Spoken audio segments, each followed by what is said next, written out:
And we drew the Nongotri in the fem ho, and now we free crying we drew. And see, now you go share. When you say, I have our bands, say, I have if you obey fear. And now, seven, Ubia so, Utu and Amon Cassibia.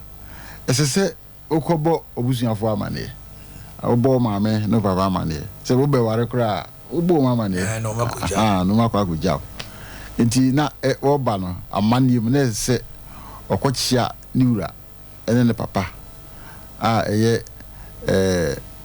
Another case. Another friend, okay, so go crew, a friend, okay, just my hand. Ti honor udi ka koe oja na behwe enipa umu ahokeka enipa de be hia no no e wadjuso na so fantastic chese ejso mine chese unhuna na okra na asa awosia guso nti nia bae nti Allan Martin aba obafie nti ofie then no am kokonongo asante achim miensa ni nyina. What was the response?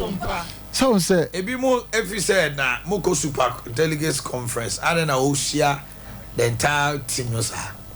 Dedi kan as you say akaboso mienu po na ye to aba no November 4th no November 4th na ye kan no November nkan ho October September to August twam anaka 2 months aka 2 months se be ma ne ma boboso dije dia o ye bia so o ye odi ni hia ni nyina na so kan nyina ba no ye so be kai a maybe be busum be mienu ni akire ni oba be chechi a odi kan chechi a aman hene a odi no ko kire wo mu na odi no ko kire asofo mpanfo no ko kire chese community engagement odi kai community engagement no mo bia hu se papa yi ono na wo ba edru so to odi no ko kire mu se me na nanom me mpanfo masofo imamfo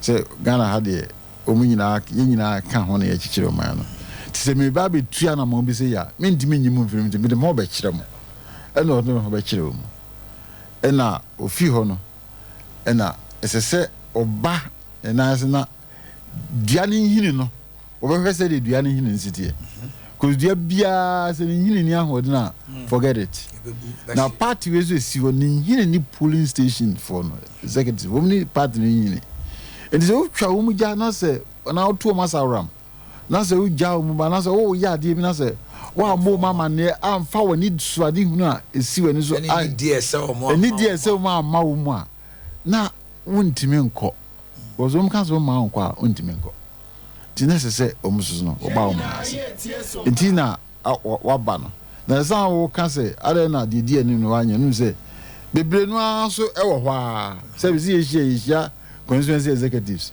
MPs ni bisuso wo mu a o mo ba na yina nchese ase eno a na o ye no just for the boy ba kunkum no ma mie no okay nti se bi won say papa we very innovative Allan Martin nanti ya even when you are looking from afar crowd you see how the man is very innovative and very strategic so because makola me nam say ya ko Uganda na no was hotel am ko dai we so Ghana was you from Ghana yeah there's one man I know, the man of many plans. Who is he? No, say Allan. No, no, he in picture. Yeah. This is the man I'm talking about. Was it the man hotel? Boss, no. A man with many plans. A man with many plans. Uganda. That's why we can out you know Uganda. And I almost can't say me. Me go India. So me share a T-shirt. Well, yeah, this man I know him. I just say, yeah. You from Ghana? Yeah, this man I know him. And the Allan Martin is a global icon. And now, unim say, in America, a reason in our Swiss 1994, and the idea to me say, oh, papa, over Saturday, the world population was about a little over 5 billion. A more 100 who say, oh, my global leaders.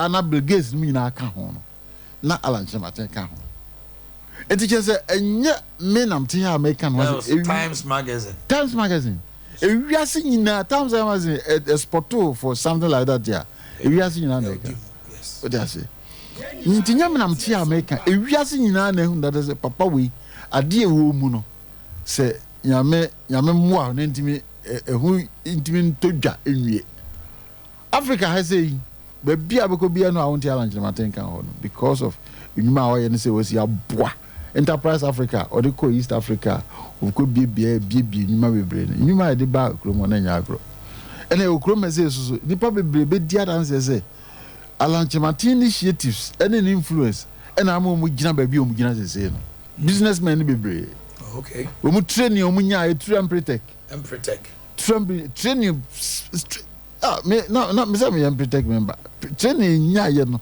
che say you very 10-day workshop and ma untumi fail in business you can't fail 10 days people we are just we are university professor in business 10 days workshop no we no what me set to business me because you yes we be anchor set to business apart from the wow we no me business am set here still am dey ho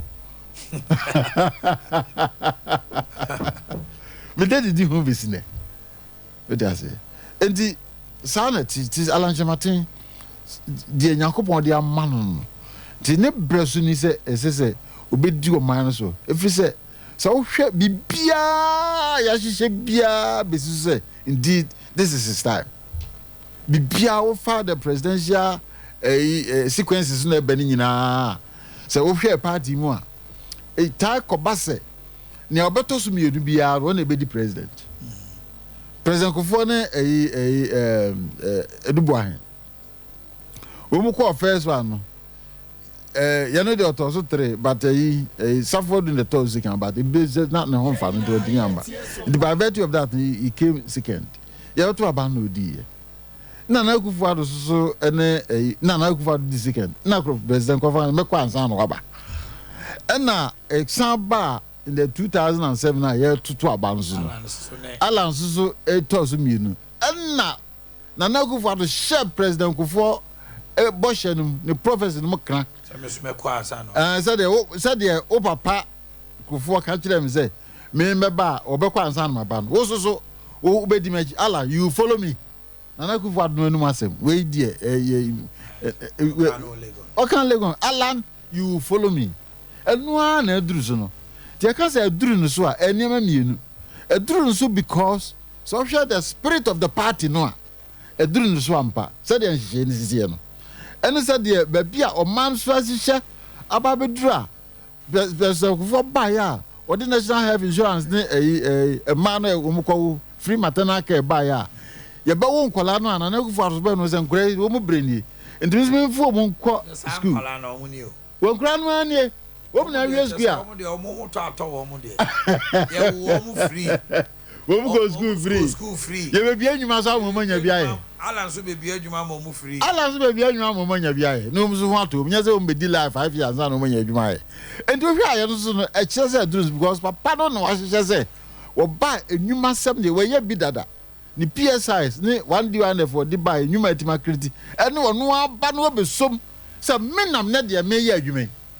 no baba gina no som say me the president it me see me bia nyuma emma oman no nkura no mo wies kom divide nya bia ya obetimi I said na Akufo-Addo wo can it in spite of criticism everything was it free SHS no there's no the passion obeye and the Allan no passion so obe bia nyuma obe so nyuma na nyuma bia ne mo atre na nkrofo nya bia ye enti wono so ye no e na be man nkura no so mo ba no enya bia enti wono so aduru no so ana de toso mi ensan aduru no so no say wo se wo ba so a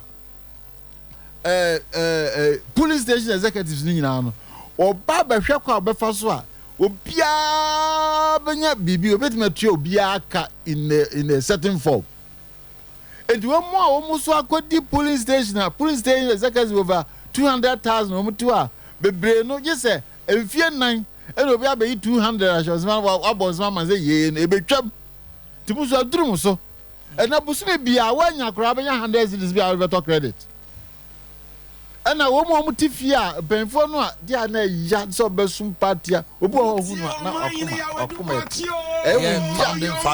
founding fathers, busy. I am Mobon. Kumni, why a party? Palani Nino. A granny, no. Penny be background with Mama Channel. Oh, John. Ayo. So Beku, no party, you must say, Edma. What time when you now, cause no party, you mean you. Yana, I said, to watch it. To when I say, at least Nipano mobile power, or say Nipano Sunya be craft Africa. Say, Rauma, the party, Rauma. Usika, what they call your other builder party will be back. Will be banos with yes, you can. No, Sika, they got told you. What about man? Sada party, a Roma, a Huja. Sanko when you never who would do Sika, Binbo Bussia, Sandy Palo Dia, crime, more party, Radianco. And the woman was also the same, the old Baba and say, you be snit, a mat win mobile, and almost now quite with this answer and 7 movie. And a woman will catch a free or no bar. Woman in us and paying for no more some executive level in an. Yet one back a council of elders, Nick council of said your bayer almost named Dia one. Almost your bois party. Now, where's the 77? Around here, Cacrebin as Umuya because Penny the only your crown. Oh, how about and the San Nanuna, and the Adrun Sooner can. These are the 3 forms now. It's not only a slogan. It's not only a slogan. A yadimua, a dimu. Oh, council, the spirit behind the Adrun is so big and so strong. Say nobody can change it. Asante man tell me any day. I will say, who say, MPC for me. Constituency executives be no year muti. Nana don't go good for a dinner simple so I can pay say. Definitely our choice. Definitely Obetuaba. But Unin and him say, Metawe Chana Metawe Chimobia, so and that's one they need any. Yo, so how are you reacting to Amoah mobile MPs be to say Kokwas and Tibuatan say, or and also about me, Moko and Swine Dosomo, and no ya critic controversy. Oh, say, Nana Gufado, I can't assemble to say, where president, Okasa, a mood. Nana Gufado Kasa, a mood because one a president. But the message say, on fa this year, and yo. So the Wakano, what Gidipa or Maniyajuma, na so called woman intimidating woman, and when we look back on. Yen release Obia and says, Nakufa can say, and let me can say, Obia and so be a party. Why be a wood team to fire in your best order? Okay. Obia and so be a because your beer to the campaign. Well, we were hand be after. Hey, when you see, I beg you, Juma. Would you man sub-7? Would you many we are, then Quanso Beje? And the young press had any pa. Contractors been more, you know. How was I can yen Janica cry, because a beer is a beer or the discover support to me. Yen Janica, Copensia, a better. What is the meaning of all these things? And this is what Nanoa Candia on my let us see is this in the action. Okay, it's very important because party back. Ubia no abejon party will be so and our son and the train the bemo. Ubia the pen abem.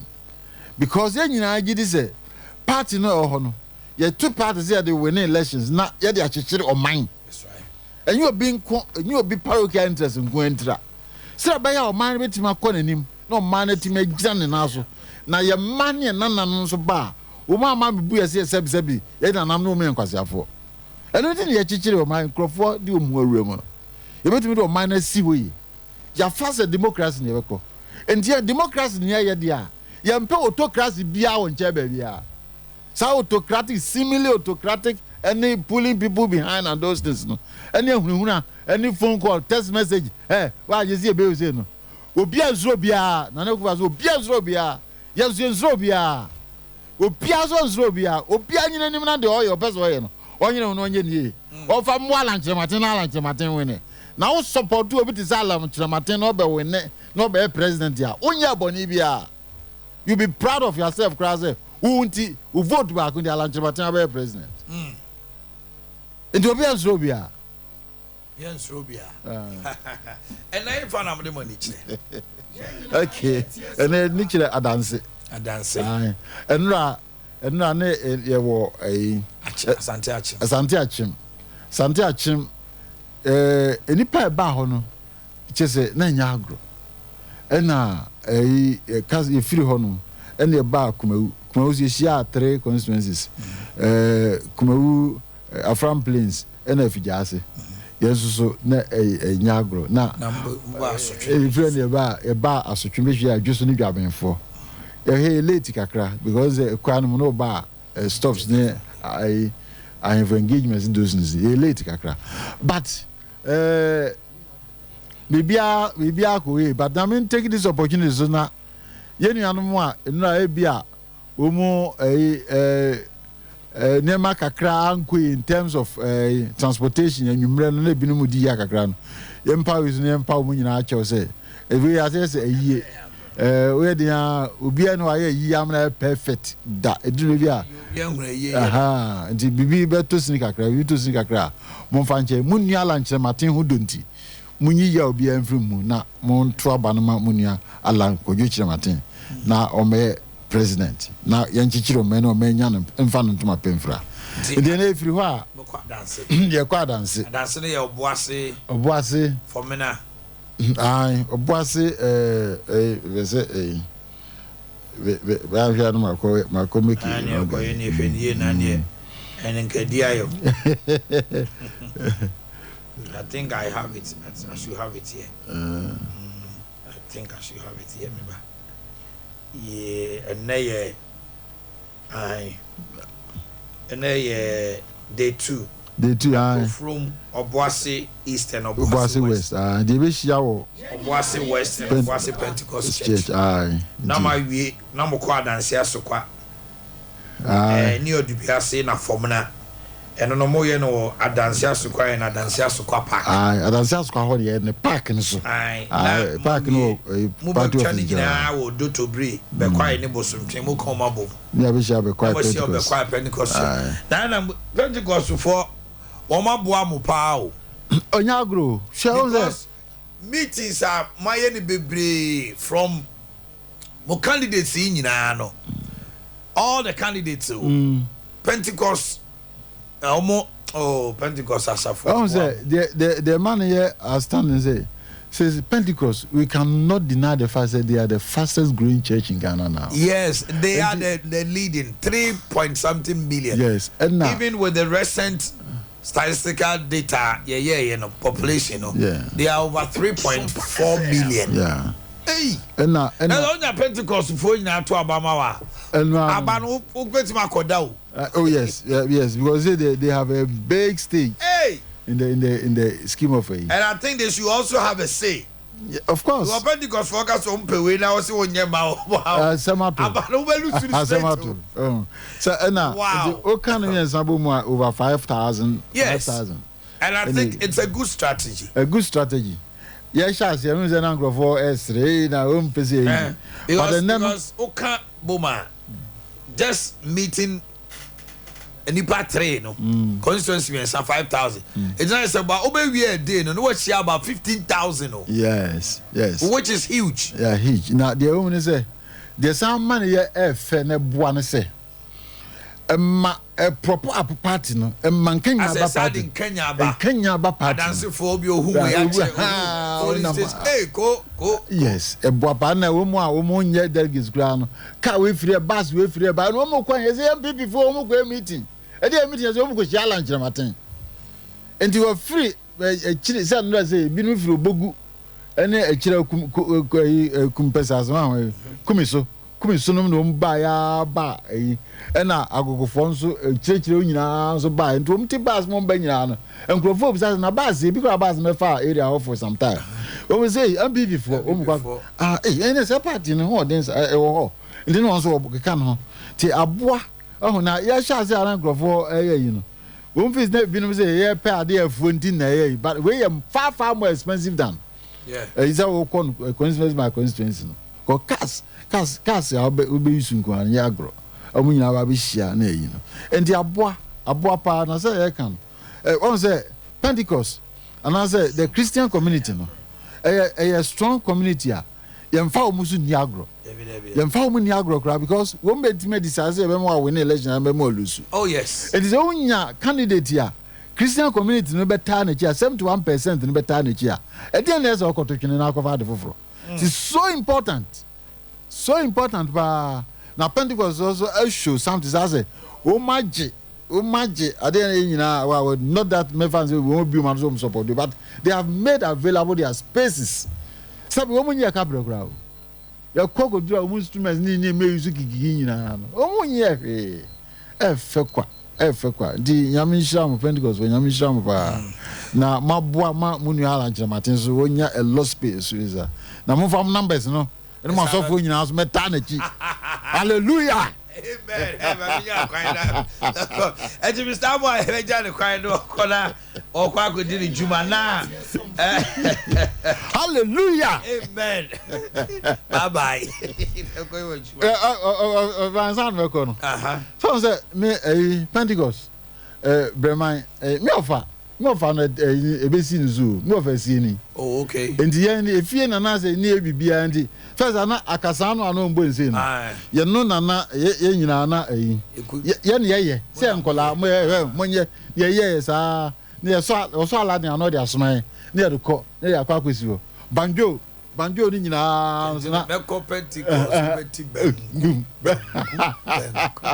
eni me afa no mo fa si ni nyame fa cleanse o boy pa me na me kai Bible John chapter 17 na me kai na me ntia obechirechire mi mu se oba be chirechire mu ma for as more than 50 years I still remember it. Oh yes. And that is it. The Pentecost when you monta mu ni Allan Chamatechi.